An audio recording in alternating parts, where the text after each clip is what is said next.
All right, welcome to lecture. Couple of announcements.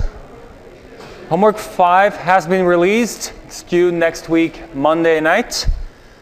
Project 3, which will be on MDPs and reinforcement learning, will be released very soon. Maybe has been released in the past half an hour or so, but if not, will be released very soon. And will be due next week, Friday, 5 p.m. Project 3 will also have a mini contest.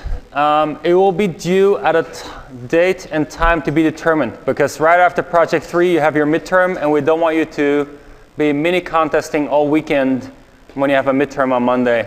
So more about that when that will be due, but for now just Project 3. All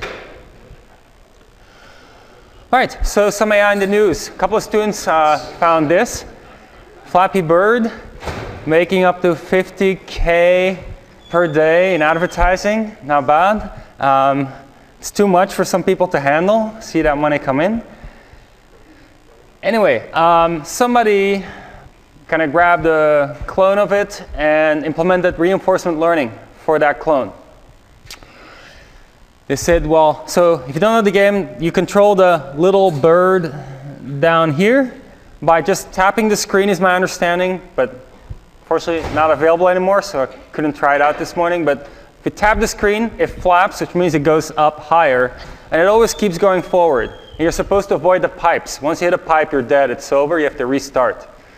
So someone implemented a reinforcement learning algorithm. They discretized the state space. So they discretized the vertical distance from the lower pipe. Then they discretized horizontal distance to the next pair of pipes. And then there was also whether you're dead or alive. The actions are you could click or not click. The reward is +1 if the bird is still alive, minus 1,000 if the bird is dead. So that's at the end of the game. And then apparently 6 to 7 hours of Q-Learning was good enough to get this kind of performance.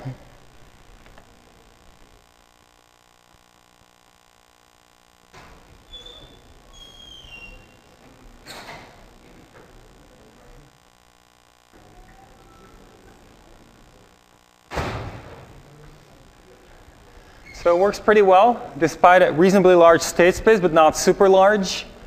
And this actually keeps going for quite a while. What's the score it gets? I'm not sure what score it gets on the average. For now, the score is 18, 19, but it's still not dead. What's your score?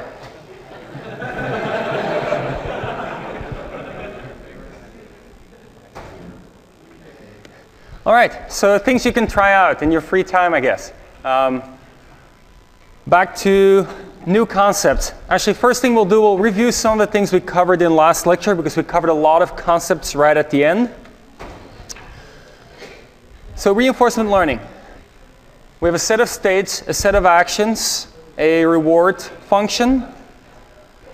There is a model, but we don't know the reward function or the model when we start out. We're still looking for a policy pi, ideally the optimal policy. Don't know T or R. And the big idea was that we could compute averages somehow, either for T and R to get those from experience, or from directly averaging estimates for V or Q. And here's a summary of what we looked at. So assume we're given the MDP, we can offline compute a solution. If our goal is to compute the optimal value function V star, the optimal Q function Q star, or the optimal policy pi star, we've seen two approaches: value iteration or policy iteration. If we're given a fixed policy and we just want to evaluate what's the value of this fixed policy, then we can use policy evaluation. That's what we saw in the first two lectures on MDPs/RL. And then the last lecture and this lecture, we're looking at the case where the MDP is unknown, in which case we split it into two directions: model-based versus model-free. Model-based means that you kind of want to resort to the methods we already covered when we have an MDP given. But now we first have to estimate the parameters of the MDP. So you collect experience. Based on that, you get an approximate MDP. And that approximate MDP can then be used to do whatever we did before. Find V star, Q star, pi star. Probably not find exactly V star, Q star, pi star because we only have an approximate MDP. But we'll find the optimal ones for that approximation. Or evaluate a fixed policy. We also saw that instead of estimating the model first and then finding the value function in the policy, we could directly estimate the value function. For a fixed policy, which is what we looked at first, we could learn the value with temporal difference learning. Then to actually learn the optimal value function, we saw we had to do a little detour to Q-value iteration. And in Q-value iteration, the update is a weighted average, so we can approximate it from samples. And we saw that we can learn the optimal value function, Q function, and policy through Q-learning. There are a couple of caveats there, though. We'll get to those a little later. So the model-free approach is one where you get a sequence of experiences, state, action, reward, next state, and so forth. You update your estimates at each transition. So usually what you have is you have some sample estimate based on the current transition for the value of the current state, or if it's a Q-value, value of current state and action. That sample estimate is not necessarily perfect because there's stochasticity, and you're using a future value, which is not exact yet. And then you average that sample estimate with the estimate you have right now for that state and or action. All right, so Q-learning started from this set of updates over here. That's Q-value iteration, where we only have Q-values, no V's. Remember, this is really, what's sitting here is really VK of S star, written in terms of Q-values. The beauty of writing it this way is that we had an average over here, so we could perform sample-based approximations. So we could compute averages by having a sample from the current experience and average that with what we already had as our previous estimate. So this is our update. And we also can rewrite this by reorganizing terms as the current Q plus alpha times current Q plus alpha times sample minus current Q, which then called the temporal difference. All right, so this is Q-learning. What were the properties? It can converge to the optimal Q values even while you're not executing the optimal policy. And that's really interesting, right? Because you're somehow just exploring in this MDP, and despite not knowing what the optimal policy is, the values you learn are actually the optimal Q values under some conditions. What are the conditions? You have to explore enough. And enough means you need to visit every state action pair infinitely often. Then,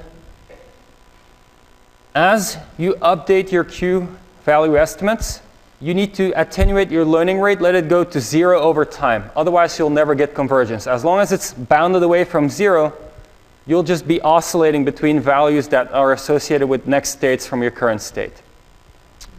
Don't decrease it too quickly, because this is all stochastic. If you decrease it too quickly, whatever you saw initially might have too much influence on your final estimate, and you can't undo whatever might have happened initially. So we saw the technical condition here was something where if you index your learning rate by time, it would have to be something where sum over k alpha k is infinity, but then sum over k alpha k squared is strictly smaller than infinity, which would mean that your variance on your estimate is finite, which is what you want. That's where the squares come in, but then the strength you have in your updates remains infinite, no matter how far you are along, so you can always still correct for things that went wrong. Doesn't matter how you select actions, as long as you're just trying to get good Q values. Of course, once you have good Q values, you want to start exploiting. You might want to switch to selecting actions according to your Q function. All right, we'll look at a couple of demos in a minute, but let's first remind ourselves also of this explorations versus exploitation trade-off, right? There's something you've never seen before, there's something you know, what should you do? It's not clear. One way to look at it is say, well, in the limit, I want to do the right thing. If you say in the limit, I want to do the right thing, I have enough time available, then you would go explore, see what the new thing is like. Maybe you have to see it a couple of times because there's stochasticity involved, and after a while, you might then have enough information to do the right thing in terms of actual reward you're getting. But initially, you might have to take actions that gather information. And then we looked at different ways of exploring. A simple baseline way of exploring is epsilon greedy. Epsilon greedy means that you flip a coin before you take an action, and that coin is weighted by epsilon and 1 minus epsilon for each of the sides. If it comes out one way, which is with probability epsilon, you take a random action. That'll force you to explore. If it comes out the other way, you act greedily with respect to your current Q function. What's the problem with this? Well, let's first look at the upside. The upside is that if you do this, and there are some conditions that hold true in your MDP that all states are connected in some way, that there's a path from every state to every other state, then you will visit every state action pair infinitely often and satisfy the conditions for Q-learning to converge to the optimal Q values. What's bad about it is that it can take a real long time. It's not a very efficient way to explore. You're exploring completely randomly. Let's say you're in a hallway. You've never been at the end of the hallway. This thing will not bring that understanding into play and say, well, let's go look at the end of the hallway because we've never been there. No, it just takes random actions. And at some point, yes, you'll get to the end of the hallway and you'll see what's there, but it's kind of slow. We said then we can do something better, and that something better is using exploration functions. So the idea here is that rather than taking a fixed amount of exploration, you explore based on how much uncertainty is left about certain state action pairs. And not just currently, for your current state and action, how much uncertainty there is about certain actions in your current state, but also accounting for where you might land and where you might land from there and so forth. And so you would favor going to states, or at least taking actions that try to get you to states where in the future you can explore. So the way that looks is something like this. Rather than the regular Q-learning update, we have this new Q-learning update where at the end here we have a change. That change is now a quantity that depends on the Q value that we had before, but also on the number of times we've seen a certain state action pair. And the way they get combined is as follows. The Q value gets retained, but then plus K, which is some constant, which is how much exploration you want to do, divided by N, which is this thing over here, which is how often you've seen that state action pair. What this will do is if you have seen a state action pair very infrequently, barely ever, then this will be a very large bonus for the Q value for that state action pair. And as a consequence, that action will be favored. Not just right now, but also propagate through your Q-learning, and you'll get Q values that are high to favor states and actions that lead you to states and actions that you haven't seen very often before. But as time goes by and you've seen everything quite frequently, these will go up to infinity, and this quantity here will go down to 0, and the exploration bonus will have no influence anymore. Question over there. I don't understand how it propagates. Like if you visited one state many times, and there are a bunch of states past it that you haven't visited, and you need to go through that state to visit those other states, how will you use? It'll propagate in a backward way, the same way that the values propagate when you run Q-learning. So as you go through the state space, you'll get this backward propagation, only one step backward, but as you frequently traverse the state space, it'll propagate more and more backwards, away from where the rewards are to where you were coming from. What we saw for Q values there and how rewards propagated back, it will be the same here. But you're absolutely right that you could imagine there are better ways to explore even where you don't have to have seen it and for it to have back propagated until you realize you should go there. You need to have seen things at least once, otherwise you can't do anything, but still, only propagating one step back is pretty slow, right? So there are modifications of Q-learning where you keep your data around.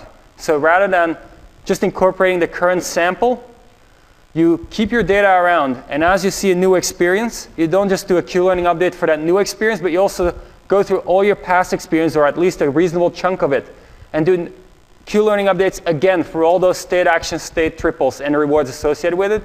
If you do that, things will propagate faster. Whether you want to do that, or the version we described here, depends a bit on how your system is set up. If computation is your bottleneck, right, and you don't have much computation available, then you'd rather incorporate the new experience, because that's all you get to do. Because if you want to do something old, you're kind of foregoing something new.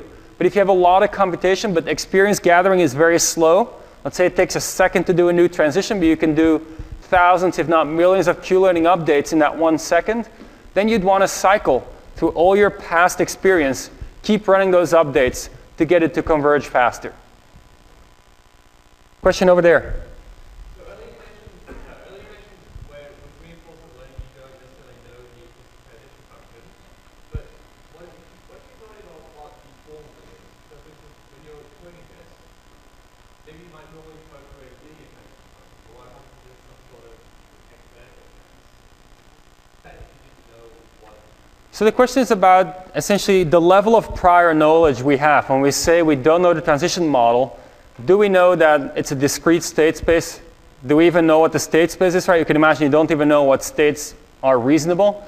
There's different levels of not knowing the transition model. The one we've been looking at is where you assume a discrete state space, you know the set of states ahead of time, the set of actions, you just don't know how they connect in terms of transitions. But there are many other approaches out there where you might have a parameterized transition model, where it's not just a big table, but you parameterize it by some properties of the state.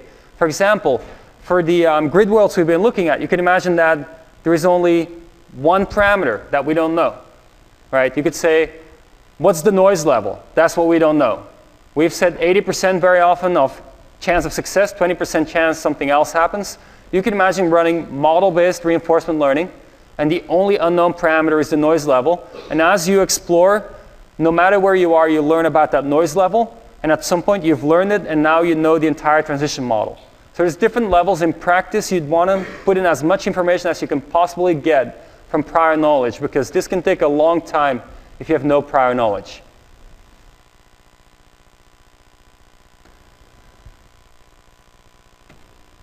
Right, and then we also looked at this notion of regret. And the idea here is that when you don't know the transition model, right, you can't ahead of time compute the optimal policy and just execute it, which means that almost invariably you're going to end up with doing things that get you a low reward because you didn't even know they would give you a low reward. Maybe they would have given you a high reward.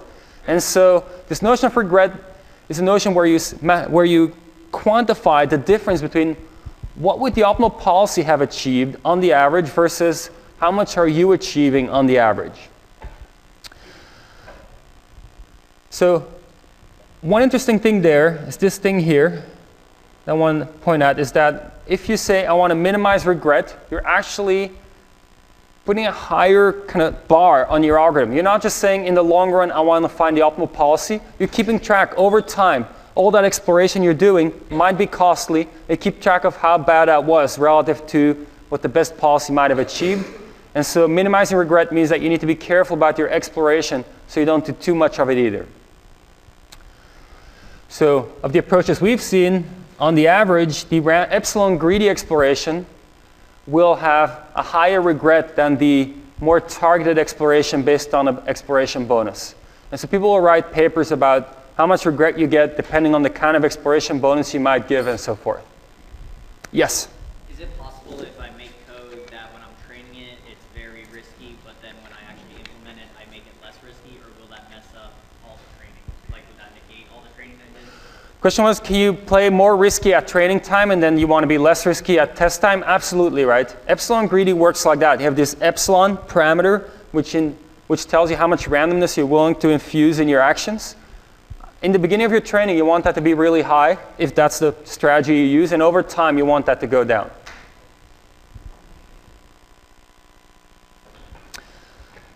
All right, so let's look at a bunch of demos here.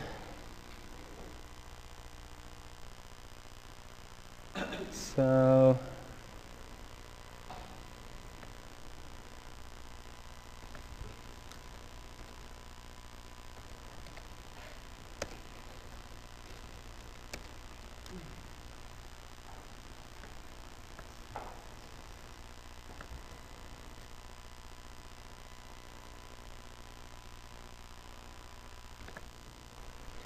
remember our friend the crawler? This is the little robot you'll get to work with in your project 3. One of the things you get to work on. So now we know everything that's going on here, right? This epsilon parameter down here, that's the amount of randomness in the actions. The more we crank that up, can't go higher than 0.8 it seems. As we crank it down, we'll get less and less randomness in the actions, and we'll get a more dedicated motion. The more we crank it up, the more randomness, and the more it's still exploring. Initially, we would want it to be high. Over time, we want to decrease it. This can take a while. We saw last time if we infuse an exploration function, it can often learn a lot faster. So let's take a look at the exploration function version.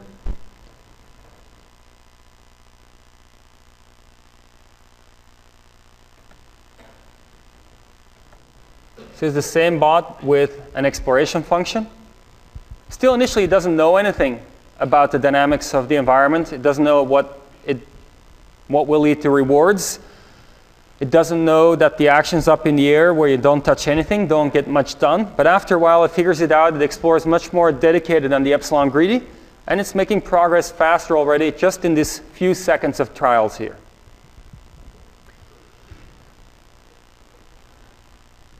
All right, let's take a look at the next one here.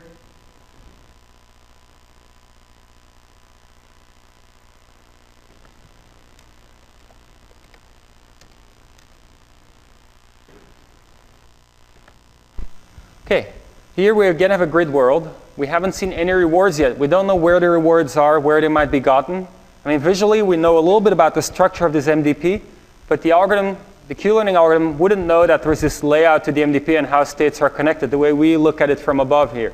All it knows is in this case, there are 17 states and 4 actions in most states, and that's it. So we can play this, right? And as the Q-Learning updates happen initially, nothing happens because everything's 0. Let's see if we can get somewhere where we might get a reward. Let's try this out. Minus 50, not great. Actually, the reward was minus 100, but the learning rate is 1/2, so we end up with minus 50. Let's go here again. Still not a good idea. We can try something else up here. Another minus 50. At some point, it might stumble into this thing over here. Who knows? If it were exploring this particular way, we see that the values from the end propagate per run here. It takes a full run to just propagate one step back, just because the way the algorithm is set up. If we do this long enough, we'll get the value of, in this case, 10 at the end. And that 10 will propagate off to the left. Might not entirely propagate, depending on whether there's a discount factor and depending on whether there is noise in the actions. One thing that's important to keep in mind and that I want to illustrate again here is that in this case, we have a Q value of 8.28 to the left of where we are now. If we jump down, that doesn't change. At 8.28, in fact, if it changes, it doesn't go down, it still goes up because the 9.1 is higher. So every time we go there, even though our policy is pretty bad right now, the values that we're learning along the good path are still going up because they're determined by this 9.45 here. That 9.45 is still propagated back because that's the max value in that state. It doesn't matter that we take this bad action here. It doesn't affect what's being propagated back.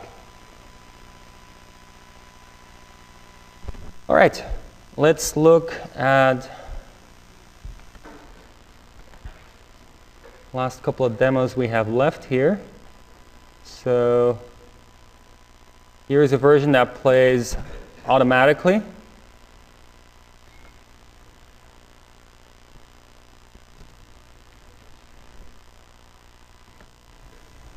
So this is yet a different grid world, Q-Learning in action, very high epsilon, so very random exploration here. Over time, you see, though, it finds out what reasonable Q values are, and if we kept running this for enough time, it would find the optimal Q values, assuming it's visiting every state action pair infinitely often, which it will do if it has enough randomness here.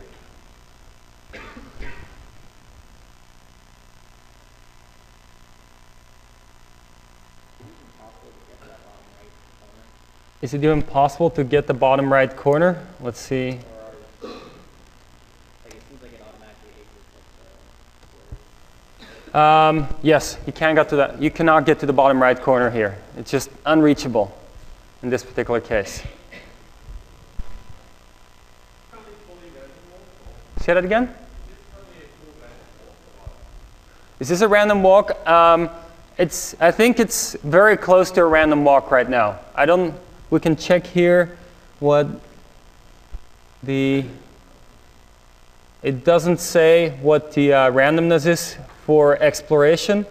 So I'm going to assume it's 0.8 because that's the default setting, as I recall it. So now let's take a look at Pacman, reinforcement learning in the Pacman setting. So this is a bigger state space in general, but we'll start small.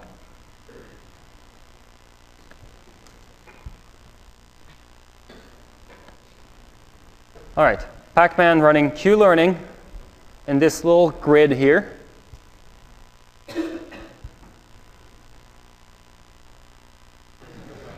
It's learning about being eaten in all kinds of places.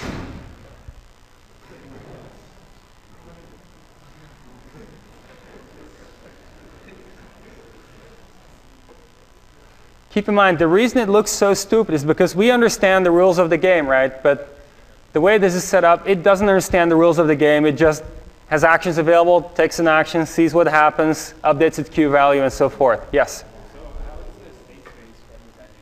Okay, what's the representation here? The state space is, there's a location for Pacman, so in this case, 6 possible locations. 6 possible locations for the ghost. And that's it in this case. So that's 36 different states that it has to learn about. And, well, not always 4 actions, but kind of at most 4 actions per state. Yes? And then the food doesn't matter because that's just a reward, right? The food just acts as a reward. It matters if it would matter if there were more than 1 food pellet, because having eaten it or not eaten it would make a difference. But in this particular case, if there's only 1 food pellet, it can just be a reward. It doesn't have to come into the state because you automatically hit the exit state once you eat that food pellet. Say that again?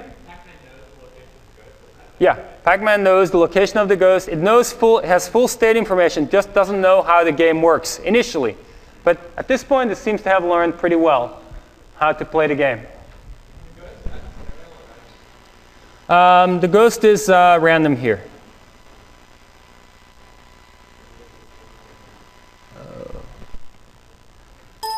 So over time, it's learned to play. Not too bad. Of course, a very small state space still, just 36 states.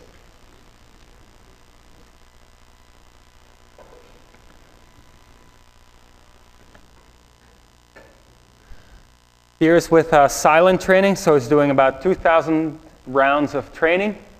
And after 2,000 rounds of training, we see it learn to play pretty well. It's pretty much winning every single time.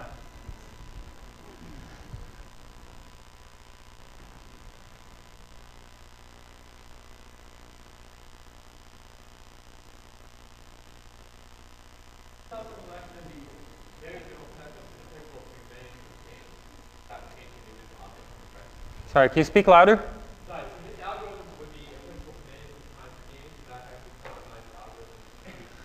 This algorithm is not specific to the game at all. Once you have a state space and an action space, it can be run. Of course, it's naive by not being specific to any game, and it has its disadvantages to not be specific to. But on these small games, it's a good thing. You don't have to code anything specific to the game. It'll just work out. Here is a bigger board that we're again doing, in this case, 2,100 rounds of training. So that means an episode is until Pacman wins or dies. And then we'll see how well Q-Learning played out for this bigger game.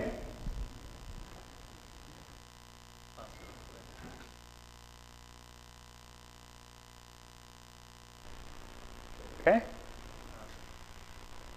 So in this case, there's about 12 times 12 states, so 144 states, more than before. still not super large. And then there's 2 food pellets, so it would be 144 times 4 actually. So close to 600 states.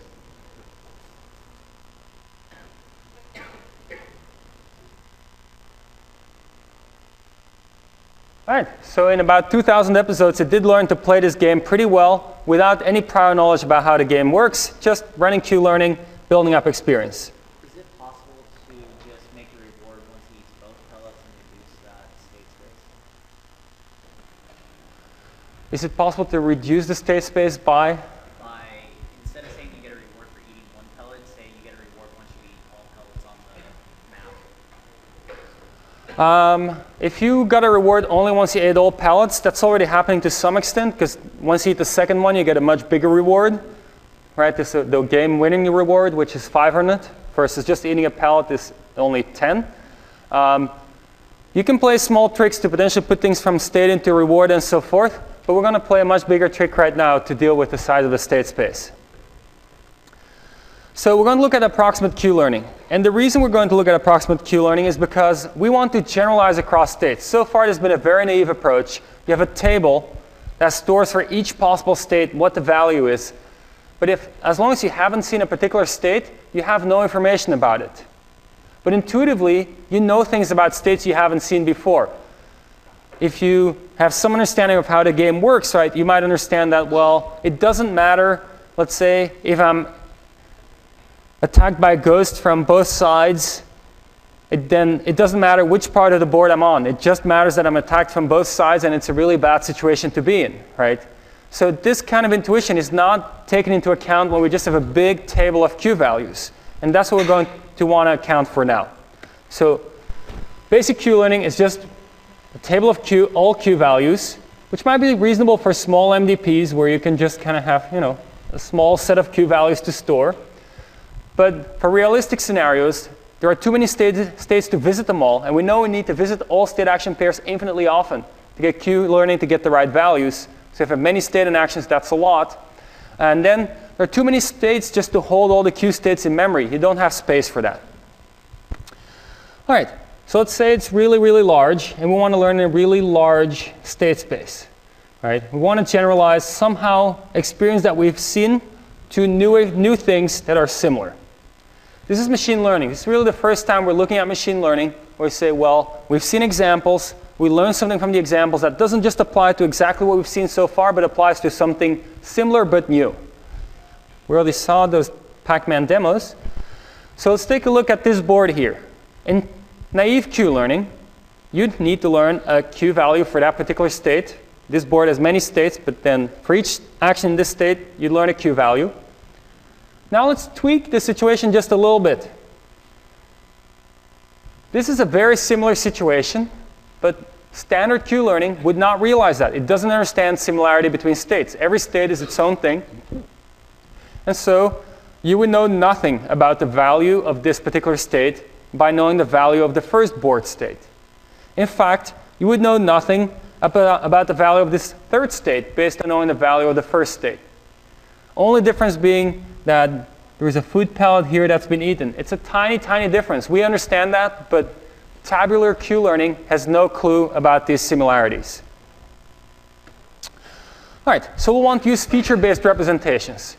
We've seen feature-based representations before. In fact, many of you have implemented feature-based representations just last week for your projects too. You have, rather than a lookup table for evaluating how good a certain game state is, you have some features. You're going to take a weighted sum of those features, and together they determine how good a state is.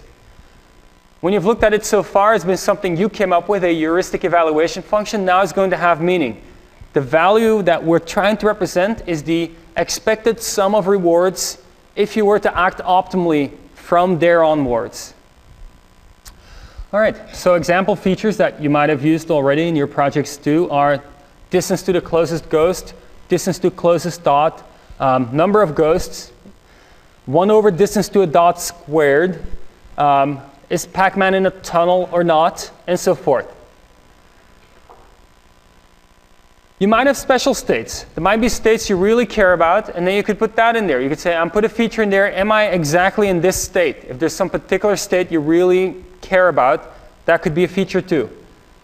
The problem, of course, with having a lot of features like that is that you get a very large feature space, and now you need to learn a lot of weights on how to weight those features. So features that are this specific can be tricky to work with because they don't really generalize all that much. You want some kind of balance between specific enough that they're meaningful, they say something about the value of the state, but also not too specific like this last one here, because then it only applies in one state.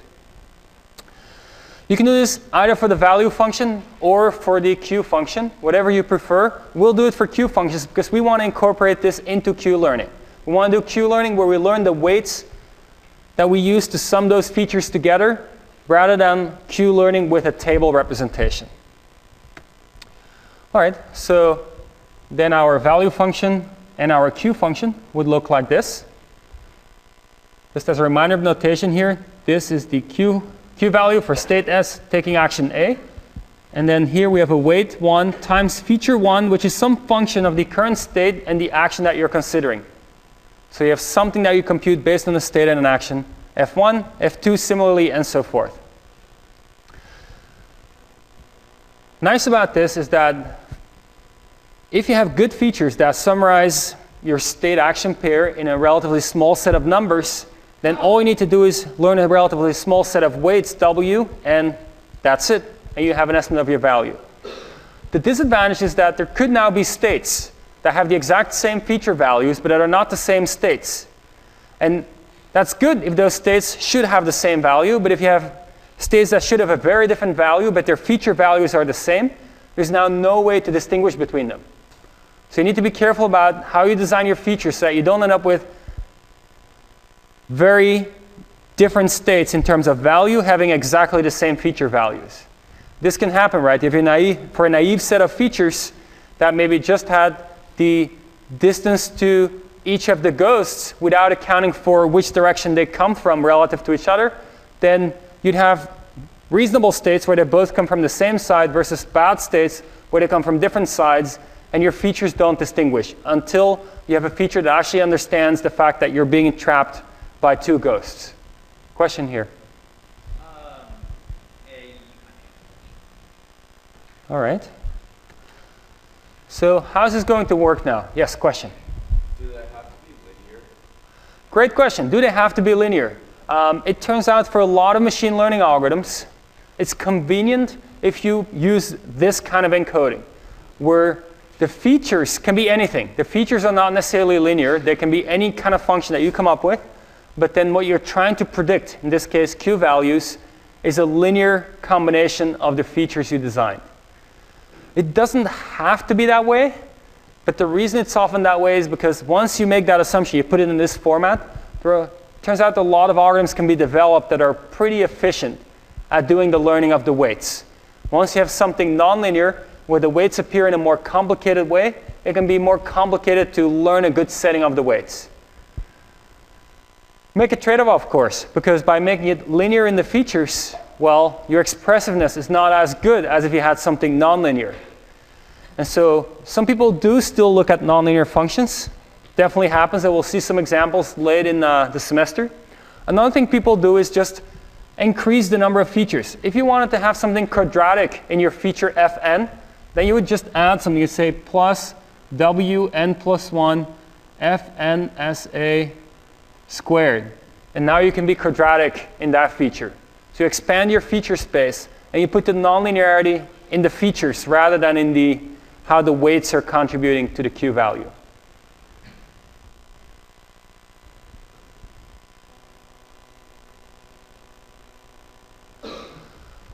Right, we've seen Q-Learning. Let's now see how we can do Q-Learning with this representation. All right. We have still a transition that happens at every step, right? We get a state that we started from, an action that we took, and then a reward we get, a new state S prime. There's a difference between the sample estimate, R plus gamma max over all actions available in the next state, Q value for the next state, S prime, A prime, minus then Q for the current state, QSA. That's our difference between the sample and our current estimate. we nudged the Q value towards what the sample was indicating, but not too much. We have this learning rate alpha, which will decay over time. That's what we did with exact Q-Learning, which was with a tabular representation. So how can we change this? This is the change we make. Rather than updating Q values directly, which won't exist anymore, we don't have that table anymore, we can't do this anymore, we'll be updating the weights. And the update of weight I is that it stays the same up to a nudge in some direction. What's that direction?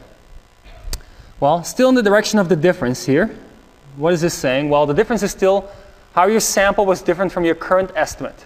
If your sample was higher, you want to nudge in the positive direction, get closer to the sample by a higher value. And other way around, if the sample was lower, you want to decrease, the difference will be negative, you'll go down.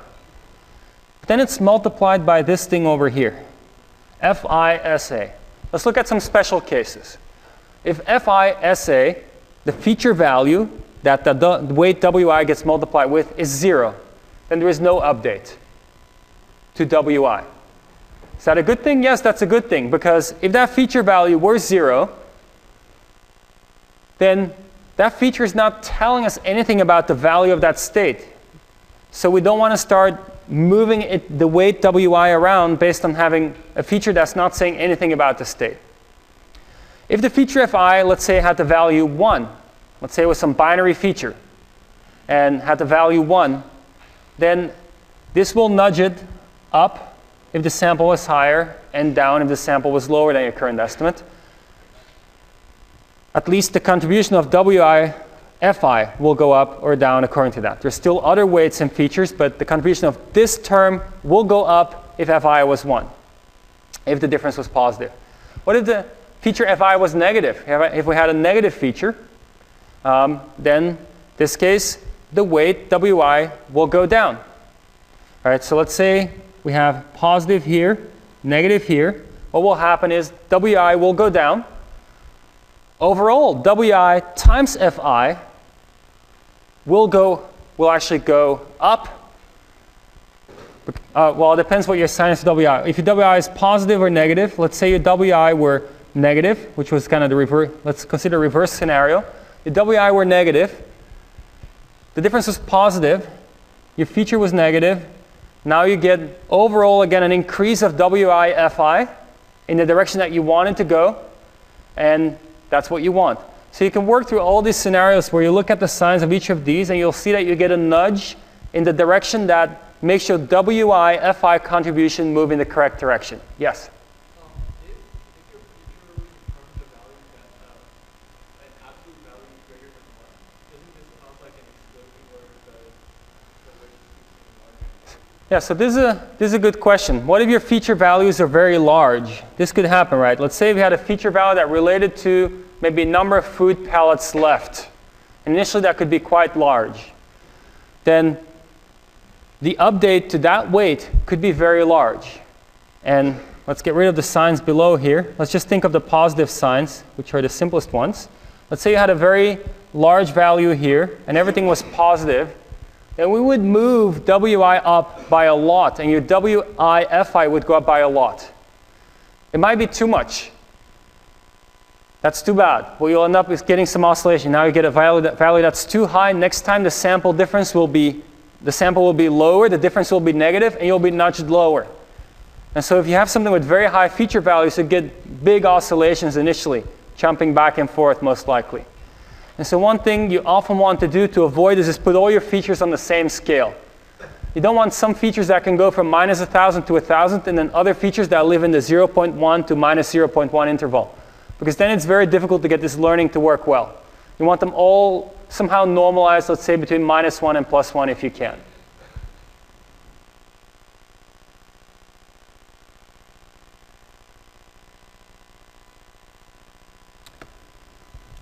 All right, so intuitively what's happening is the more active a feature, the more it gets its weight gets adjusted, and so the more it tries to contribute to adjusting the value, the Q value at that particular state action pair. So that's the idea.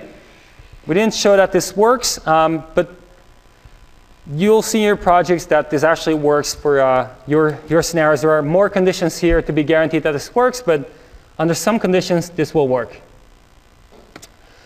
All right, there's a formal justification for this. It's called online least squares. And what's the idea here? So, actually, before we look at that, let's take a break, then we'll look at an example, and then we'll look at the formal justification.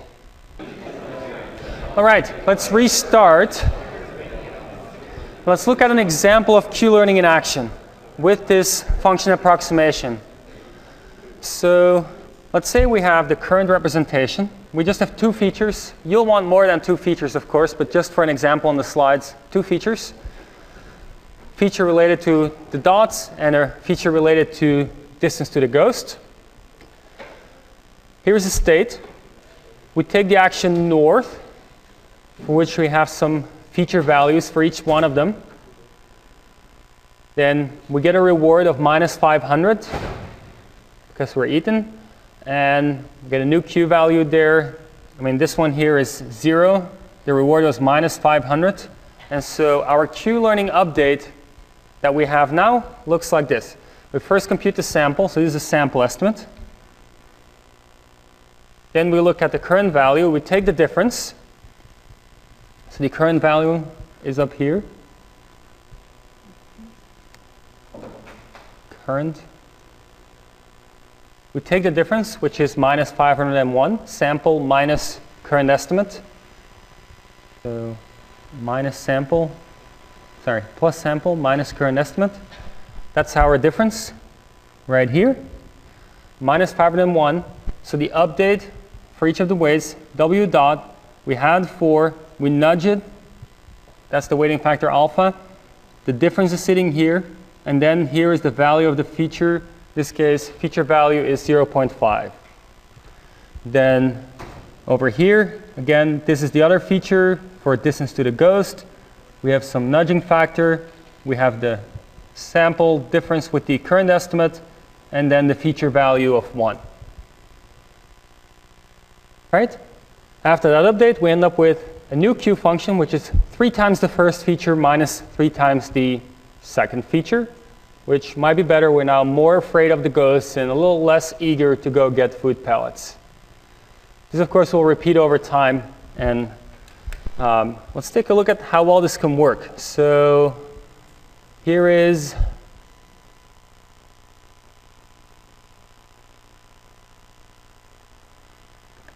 a bigger Pac-Man board. And the specifics of the board don't matter now, because right now we have a feature-based representation. So it'll learn about things, about states it's never seen before, as long as they're similar feature-wise to states it's seen before. And so here it's learning about food pellets are good. That's the first time I realized encountering a ghost is bad. Tried to avoid that the second time, but still doesn't know how bad it is. It doesn't avoid it enough that second time, and now it knows it's pretty bad. Still likes the food pellets. There you go. So it learned to play pretty quickly here.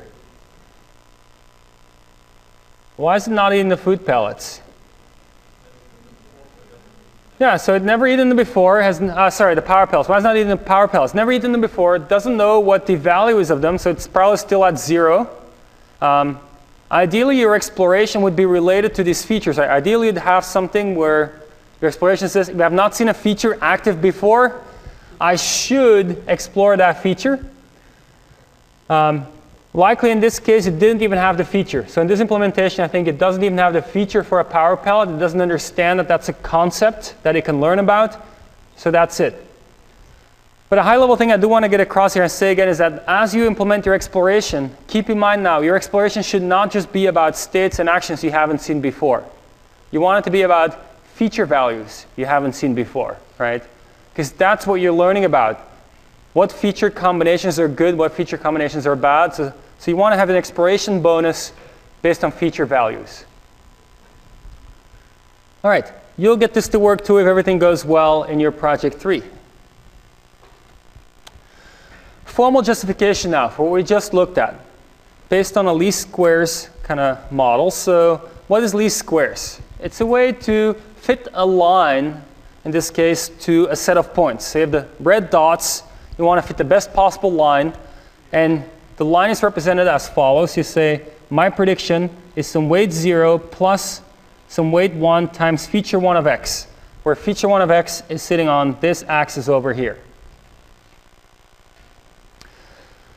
Okay, well, this could be higher dimensional. We could have more than one feature. Also notice that we kind of have this offset here. That's pretty common when you run any kind of regression, that you have a offset term, W0, that can kind of shift things up and down as might be useful. All right, so the way you measure the goodness of fit is by measuring residual error. So if this is your line, the black line, then this distance over here measures how bad your fit is. That's how far you are off from that particular point. You can measure that for all points, sum it together, and that gives you a measure of how good a line you proposed over here on this slide. So yi, the actual value that we see in the training data we get, minus our estimate. The hat tends to refer to estimates, so whenever we put a hat on something, it's our estimate of something. So our estimate, keep in mind, which is of the form W0 plus W1 F1 of xi to predict yi hat.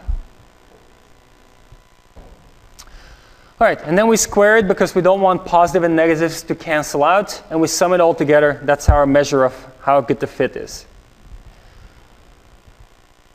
Of course, we've already seen a way to solve this kind of problem, right? Remember back when we looked at CSPs, you could run hill climbing, right? You could run hill climbing on the weights W1 and W0, perturb them, it's better, keep it, if it's worse, throw it out, and so forth. We're going to look at a slightly more principled way of doing this, because we have a little more information here than just some black box evaluation function, right? So if we write this out, filling this equation into it, we'll get this expression over here for the error contribution for each data point.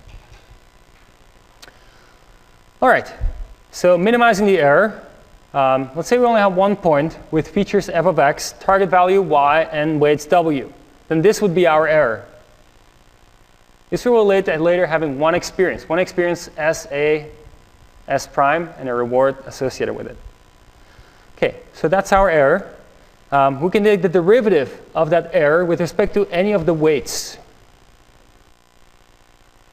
Right, what does that do? If we have a function, right, and let's say we're to look like this, and we're sitting here, want to minimize error. If we take the derivative, it gives us the slope over here. And so if we can follow the downhill direction, then we'll get closer to the minimum, or at least the local minimum. Right, so taking the derivative tells information about which direction to head. It also tells us how steep that derivative is. Maybe along Wm, if you slice it, fixing everything and just looking along direction Wm, it looks like this. But then maybe along some Wn, maybe the function looks like this and much steeper, and you're somewhere over here. And so changing Wn has a bigger effect than changing Wm in this particular case. So for each one of the parameters in W, you take the derivative, and then you do your update as follows. So this thing over here, what is this saying? This is the old value. This is the alpha, the learning rate. This is the error that we had. In Q-Learning, this was the difference. That's what we called it. And then here's the feature value. How does that pop up? That just came automatically over here. We saw that the derivative with respect to a particular weight consists of difference times feature value. So what we did intuitively, we said we want to weight our update by the feature value, because if the feature value is high, then that feature has more effect. The weight is more important to be updated for this particular scenario. You can formally derive this. If you just take the derivatives, you'll see that the derivative has this pop out, and we get exactly what we've been looking at in Q-Learning. All right, so Q-Learning is exactly that. You have a target, a prediction, you take the difference, and your feature value over here.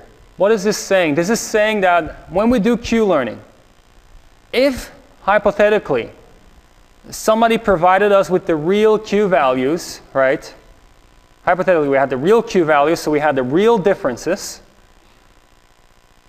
Then running Q-Learning is the same thing as running linear regression with these kind of updates which are based on the derivatives with respect to each weight factor. It's called gradient descent. In fact, it's called stochastic gradient descent because you only incorporate one sample at a time. You look at one sample, look at the gradient, make your update based on that gradient, and then look at the next sample. Of course, in Q-Learning, we don't get the actual values, so it's not exactly like linear regression, where we know the actual values and can run our gradient descent and get to the optimum straight up just from this justification. There's something else going on. We get these predictions here, right, that we're using, and our target, but our target, this thing here is actually not exact yet. It's only an approximation. So we're improving our target over time. So there's more going on than there is going on in linear regression, but effectively it's the same thing. It's some kind of online linear regression. As you see data, you make an update, try to get closer to getting the right prediction.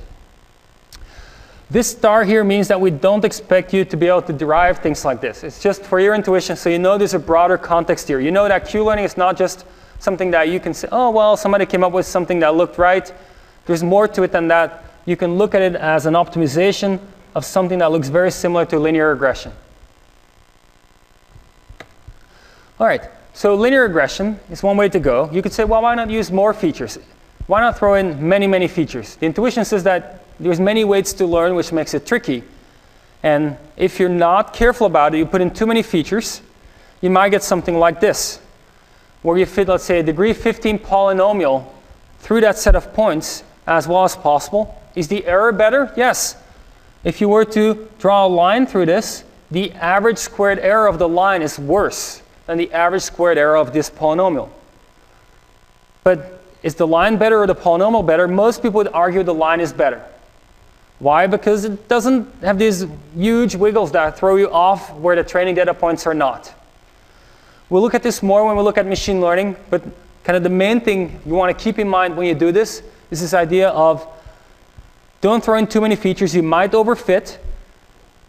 If you can't visualize it like this, one way to check whether you're overfitting or not is to leave some training data out. So you would leave things out. You might say, remove some training data. Let's say 20% of it or 30% of it. Do the fit based on only 70% of the training data, and then see how well your fit does on the data you left out. If it does well on the data you left out, then probably you didn't overfit. If it does poorly, then probably you were overfitting. All right, so that's the naive way of drawing a function that has low training error. But a lot more about that when we do machine learning in more generality. The time we have left, the 20 minutes we have left, I want to look at a completely different approach to reinforcement learning. We've seen a lot of approaches already. But this is an approach that actually has gotten some really good results, and I want to show to you how this works. Policy search. So the problem with Q-learning or value function learning is that actually we don't care about the Q function or the value function. We care about the policy. We want to find a good policy. And so as you are learning your, let's say, Q function or value function, you're learning these weights maybe when it's parameterized, and you have to make trade-offs because you can't fit things perfectly, right? That's the gist of what happens. Once you want to generalize, you're not going to have the perfect Q function. You're going to have a reasonable approximation, hopefully. And the way you measure quality of approximation is by this Q-learning update, the Bellman equation. How well is my Bellman equation satisfied? That's your metric that you're effectively using to measure the goodness of your set of weights. But that's not what you care about in the end. What you care about in the end is finding a good policy. And so you're optimizing one thing, but you care about something else. And if they're completely aligned, that's fine, but they're not completely aligned. The only time they're completely aligned is when you can perfectly represent the Q function. If you can get the perfect Q function out, sure, then that's great. That will lead to the optimal policy, and you're done. But when you can't get the perfect Q function out because your feature space is not rich enough, you don't have the time to have millions of features because that would take too long to learn all the weights, you restrict your expressiveness.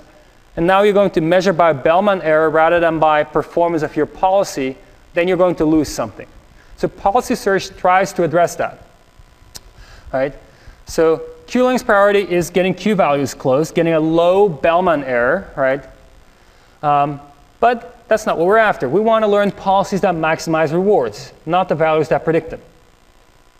All right, so policy search typically has to start with a good solution. think back to when we did our first model-free value learning, right? We had this idea where we just start from a state, execute a policy, and then see how often we started from that state, average the rewards we obtained from that state, and had that our estimate. And we said, well, that's okay in the limit, but you're not satisfying this constraint between consecutive states that they should have similar values, and so you're losing information. The same thing is true with policy search. It will not use that information about neighboring states and so forth. So often you want to be able to start with something good if you run policy search. So you want to somehow initialize it well. How can you do that? Maybe you run Q-Learning. You run Q-Learning, which exploits that state connection information. But once you run Q-Learning, and that has kind of converged, you might start running from there your policy search. And your policy search is a hill climbing procedure on the feature weights, but your hill climbing is not on the error in your Bellman update equation. The hill climbing is on actual expected rewards through sample runs, so the estimate of your expected rewards when using a particular policy. All right, so the simplest policy search is you start with your Q function that you learned, probably using Q-Learning. Then you nudge each feature weight up and down and see if your policy is better than before. What does that mean? That means you change it a little bit. You run maybe 10 times, see what your average sum of rewards is, compare that to what you had for your previous policy. If it's better, you keep it. If it's worse, you discard it. I say 10 is 10 the right number? It depends. Maybe 5 is the right number, maybe 1 is the right number. Definitely for a deterministic scenario, 1 is enough. But for stochastic scenarios, 1 is often not enough because you need to average things out over different instantiations of the game. A little trick, of course, that a lot of people will play is fix your random seed here. If you're going to compare one set of weights against another set of weights, but the randomness is quite different in the two sets of runs, then you're not doing a fair comparison. So you might want to say random seed fixed, do 5 runs with one policy. Random seed fixed to the same thing, do 5 runs with the other policy. Then you have two numbers that you can compare. Compare the two numbers. If the new one is better, keep it. All right. So you might have to run frequently. If there are a lot of features, there's a lot of weights to be nudged. And so there's a lot of tweaks you can do. You can keep track of, well, this weight last time was increased. So next time I try this weight, I'm going to try and increase again. Or this weight was increased last time by, let's say, 0.2. Next time I'm going to try to increase it by 0.4. That's a little larger, take a slightly larger step. So a lot of tricks there to get things to run faster.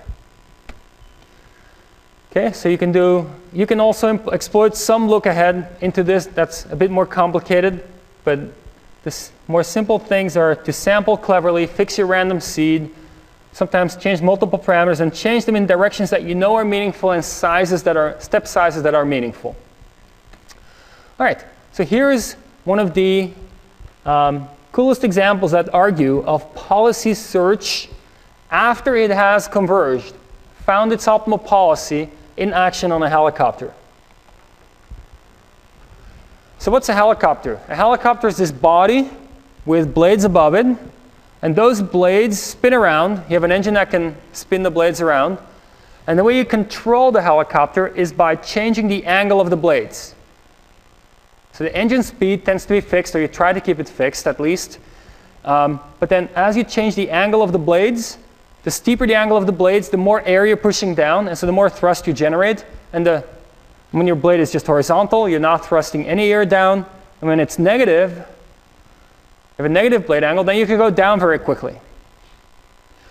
Now, if you want to go somewhere with a helicopter, let's say your helicopter's here, just hanging out here and wants to go forward, what do? You actually change the pitch angle of the blades differentially. So you will have a different angle on that side compared to that side that will have differential air being pushed down right versus left, which allows you to roll the helicopter. Same for front back. You can have differential angles front back.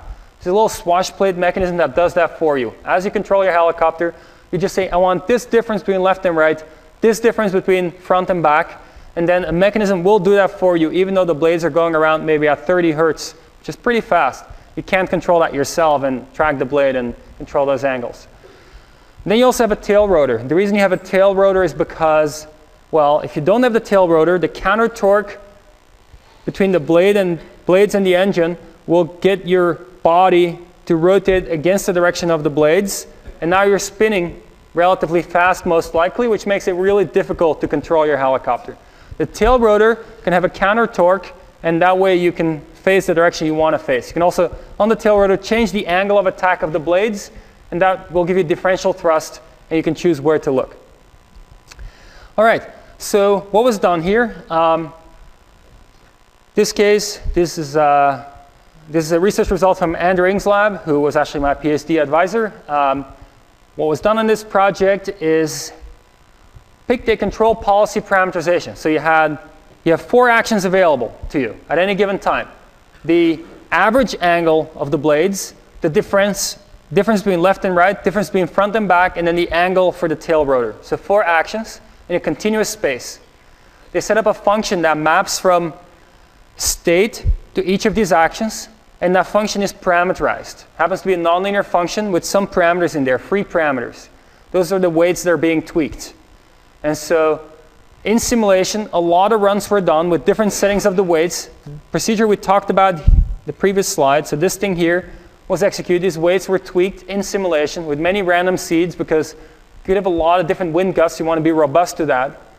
And then at some point, found a good set of weights, put it on the actual helicopter, and here's what you get.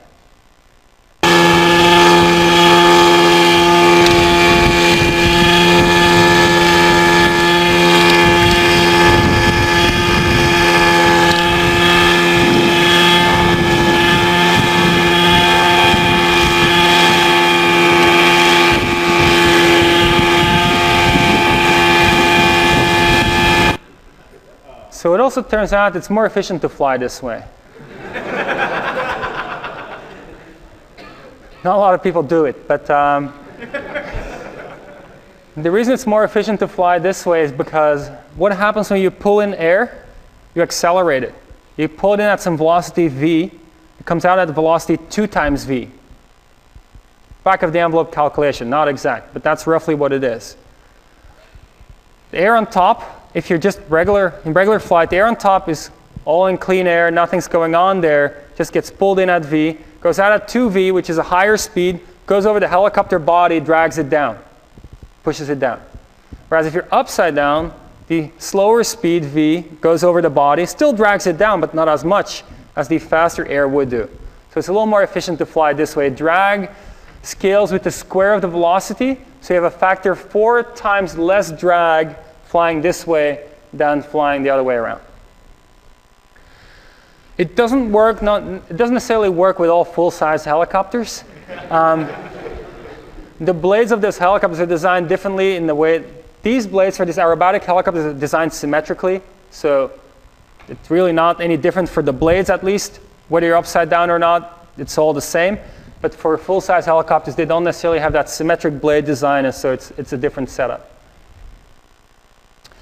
The reason is, these are optimized for fun flying, so you want to be very aggressive, have a lot of control bandwidth, whereas the full-size helicopter is often optimized for efficiency of flight. And so then you want to have blades that are designed a little differently, a little more shaped like a wing and so forth, in a particular way, with the assumption that you know you're going to be right side up, that you can leverage that assumption as you design the blades.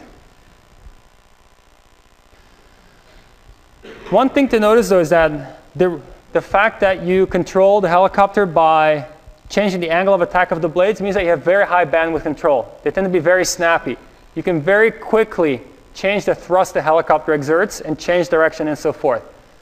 All right, if you had to do it based on spinning up an engine, slowing down an engine, it would take a really long time to generate more thrust or less thrust. So it makes it a lot snappier. All right, so this concludes our part 1 of 188. We've looked at search and planning. That's the module we've looked at so far. We've seen how AI methods can solve problems in search, CSPs, games, MDPs, reinforcement learning. Next up will be part 2, which is uncertainty and learning. This is where we switch to a bit more mathematics. You did a kind of little self-assessment at the beginning of this course. If you're not here and you dropped out because that didn't work out for you, Right now, it would start paying off that you dropped out. If you're still here, I hope you did well on the self-assessment. Next time, we'll start with a review of probability, and then we'll take it up from there very quickly. That's it for today.